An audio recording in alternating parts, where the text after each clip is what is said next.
സമാധാനപരമായി ജീവിക്കുന്ന ഒരു കൂട്ടം ജനങ്ങൾ, അവർക്ക് എല്ലാവർക്കും ശരിയായതും സമാധാനപരമായ ജീവിതം ഉണ്ടെങ്കിൽ അവിടെ രാഷ്ട്രീയം ഉണ്ടാകുമോ?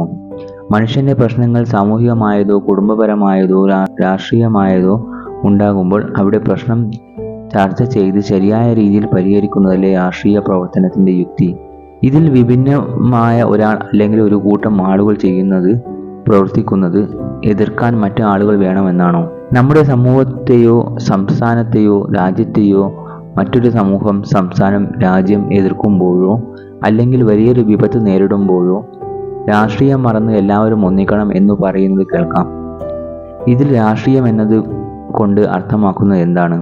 ആശയങ്ങളാൽ മനുഷ്യർ വിഭിന്നമായി മത്സരിക്കണമെന്നാണോ? അല്ലെങ്കിൽ മനുഷ്യന് വേണ്ടി സമാധാനത്തിന് വേണ്ടി പ്രവർത്തിക്കണമെന്നാണോ?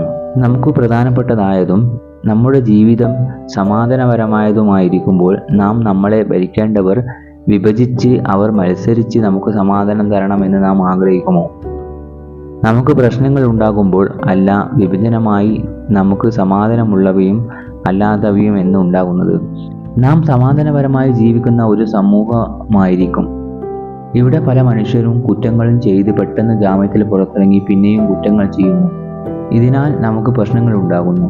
ഇത് പരിഹരിക്കാൻ അല്ലാതെ മതപരമായതും ശാസ്ത്രപരമായതും മാത്രം സമൂഹത്തിൽ മാറ്റങ്ങൾ വരുത്തുന്ന പാർട്ടികളാണ് രാഷ്ട്രീയത്തിൽ ഉള്ളതെങ്കിൽ നമുക്ക് ഏതെങ്കിലും രാഷ്ട്രീയ പാർട്ടിയോട് അനുകമ്പ ഉണ്ടാകുമോ?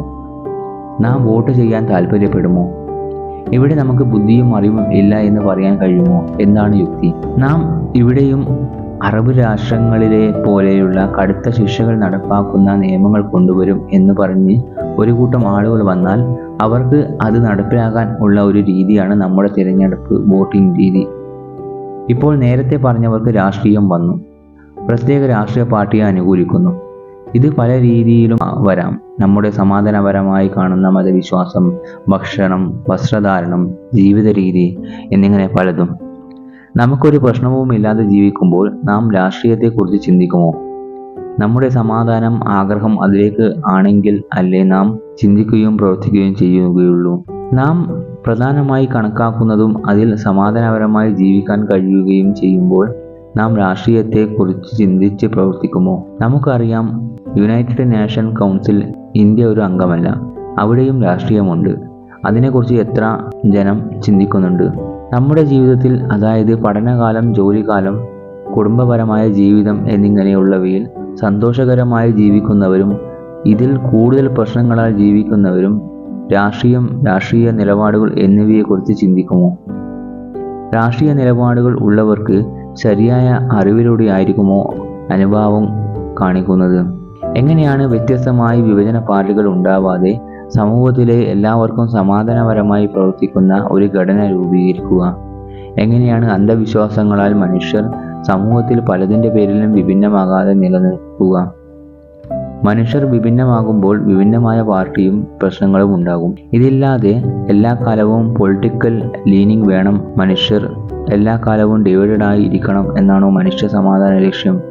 മനുഷ്യന്റെ സമാധാനപരമായ ജീവിത രീതി എന്നതിനുള്ള ലോക നിയമമോ വിവരങ്ങളോ ഇതുവരെ കണ്ടെത്തിയിട്ടില്ല. മറ്റ് ജീവജാലങ്ങൾ പരിണാമത്തിലൂടെ പല രീതികളിലും ജീവിക്കുന്നത് പോലെയാണ് നാം ഇന്ന് ജീവിക്കുന്നത്. നാം ഇന്ന് ഉപയോഗിക്കുന്ന നിയമവും രീതിയും മനുഷ്യ സമാധാനത്തിന് വേണ്ടി മനുഷ്യനിർമ്മിതമാണ്.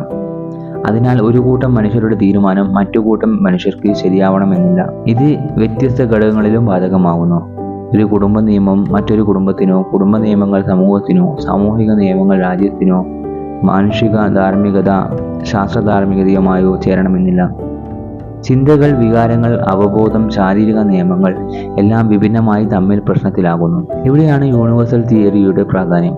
എന്താണ് മനുഷ്യൻ? എന്തിനാണ് മനുഷ്യൻ ജീവിക്കേണ്ടത്? ശരിയേത്, തെറ്റിയത്? എന്താണ് universe, quantum world, asymmetric formation എന്തുകൊണ്ട് മനുഷ്യർക്ക് ഇതുവരെ ഇത് ലഭിക്കാതിരുന്നത്?